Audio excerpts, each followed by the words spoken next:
নমস্কার। সুনীল গঙ্গোপাধ্যায় না পাঠানো চিঠি। মা, তুমি কেমন আছো?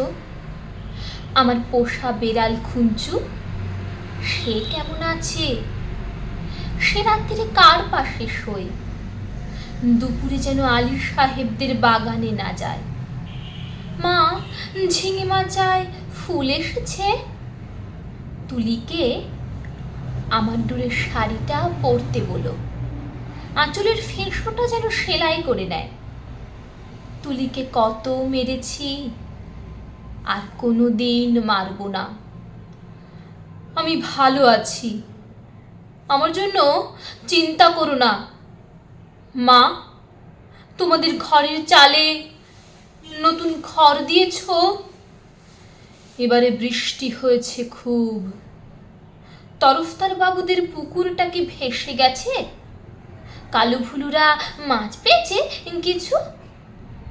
একবার মেঘের ডাক শুনে কই মাছ উঠে এসেছিল ডাঙায়। আমি আম গাছতলায় দুটো কই মাছ ধরেছিলাম, তোমার মনে আছে মা? মনে আছে আলী সাহেবদের বাগানের সেই নারকোল? চুরি করে আনিনি, মাটিতে পড়েছিল, কেউ দেখেনি। নারকেল বড়ার সেই স্বাদ এখনো মুখে লেগে আছে। আলী সাহেবদের ভাই মিজান আমাকে খুব আদর করত। বাবা একদিন দেখতে পেয়ে জ্বালা কাঠ দিয়ে পিটিয়েছিল আমাকে। আমার কি দোষ? কেউ আদর করলে আমি না বলতে পারি? আমার পিঠে এখনো সেই দাগ আছে। আলী সাহেবদের বাগানে আর কোনো দিন যাইনি। আমি আর কোনো দিন বাগানে যাই না। সেই দাগটায় হাত ভুললে বাবার কথা মনে পড়ে।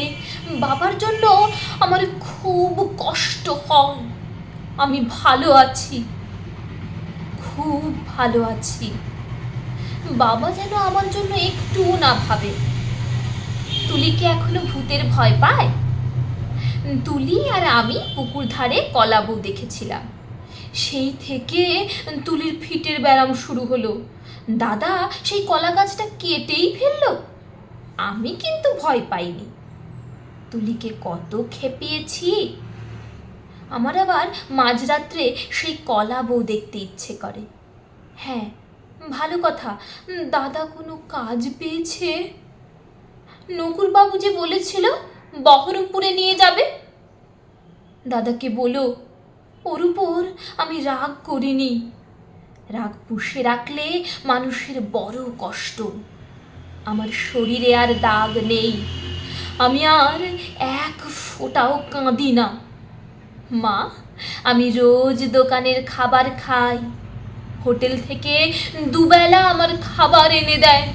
মাংস মুখে দিই, তুলির কথা, কালু ফুলুর কথা মনে পড়ে। তোমাদের গ্রামে পটল পাওয়া যায় না। আমি পটল আলুর তরকারি খাই, পটল ভাজাও খাই।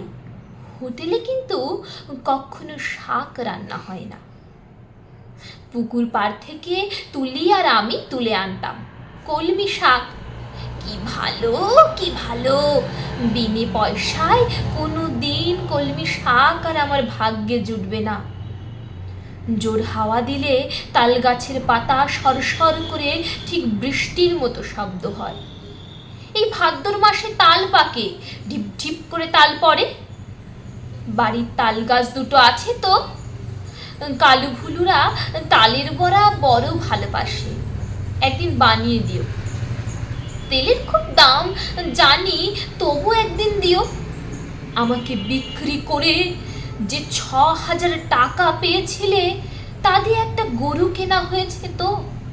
সেই গরুটা ভালো দুধ দেয়। আমার মতন মেয়ের চেয়ে গরু অনেক ভালো। গরুর দুধ বিক্রি করে সংসারের সুসার হয়, গরুর বাছুর হয়, তাতেও কত আনন্দ হয়। বাড়িতে কন্যা সন্তান থাকলে কত জ্বালা। দুবেলা ভাত দাও রে, শাড়ি দাও রে, বিয়ের জোগাড় করো রে। হাবুল, মিজান, শ্রীধরদের থাবা থেকে মেয়েটাকে বাঁচাও রে। আমি কি বুঝি না? সব বুঝি।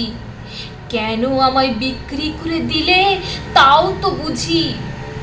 সেই জন্যই তো আমার রাগ নেই, অভিমান নেই। আমি তো ভালোই আছি, খেয়ে পড়ে আছি। তোমাদের ওই টাকায় ঘর বাড়ি সারিয়ে নিও ঠিকঠাক।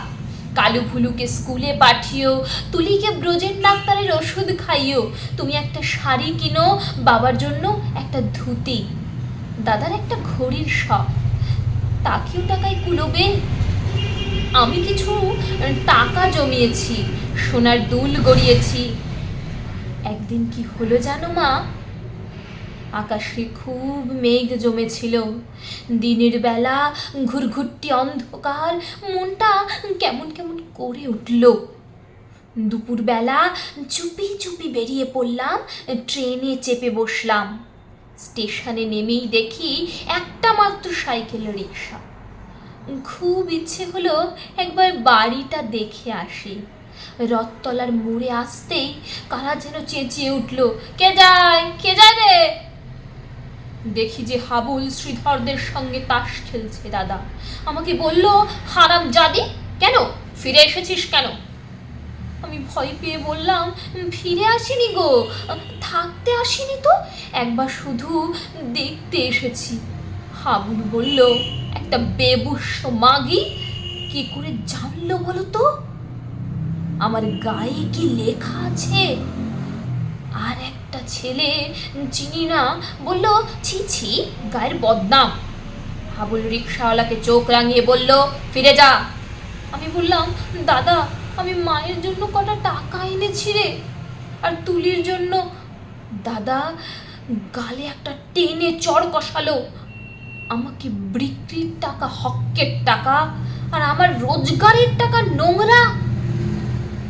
দাদা সেই পাপের টাকা ছোবে না, ছিনিয়ে নিল শ্রীধর।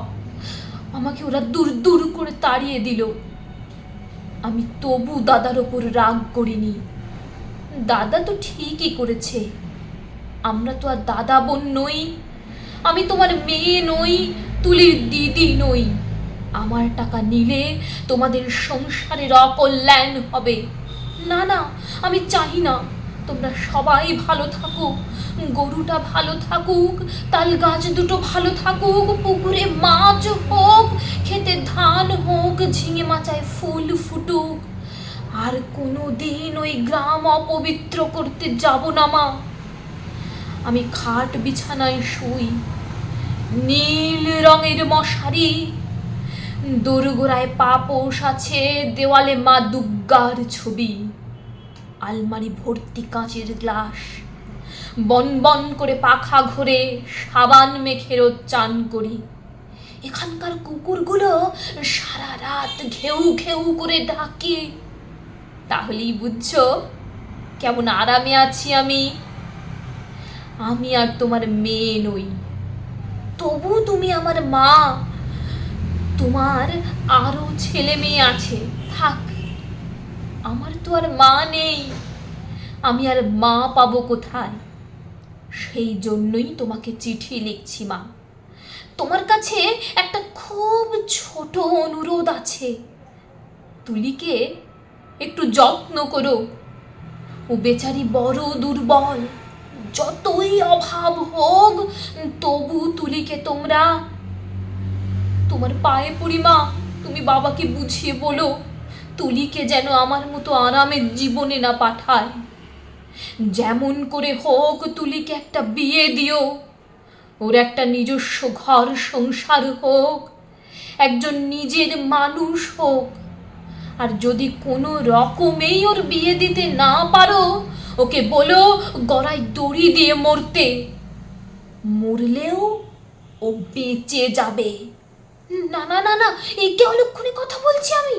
তুলি তুলি তুলি বেঁচে থাকুক, আর সবাই বেঁচে থাকুক। তুলির যদি বিয়ে না হয়, না হোক না হোক, হে ভগবান। গরিব বাড়ির মেয়ের কি বিয়ে না হলে বাঁচতে পারে না? বিয়ে না হলেই তাকে গ্রামের সবাই ঠোকরাবে। দুপায়ে জোর হলে তুলি কোথাও চলে যাক, মাঠ পেরিয়ে, জলা পেরিয়ে, জঙ্গল পেরিয়ে, আরো দূরে, আরো দূরে, যেদিকে দু চোখ যায় এমন জায়গা নিশ্চয়ই কোথাও আছে, কোথাও না কোথাও আছে, কোথাও আছে, যেখানে মানুষরা সবাই মানুষের মতন, আঁচড়ে দেয় না, কামড়ে দেয় না, গায়ে ছ্যাঁকাও দেয় না, আর লাথি মারে না, যেখানে একটা মেয়ে শুধু মেয়ে নয়, মানুষের মতো বাঁচতে পারে। মা, তুমি আমার মা, আমি হারিয়ে গেছি। তুলিকে তুমি তুমি যেন, তুলিকে যেন তুলি আমার মতো না হয়। নমস্কার।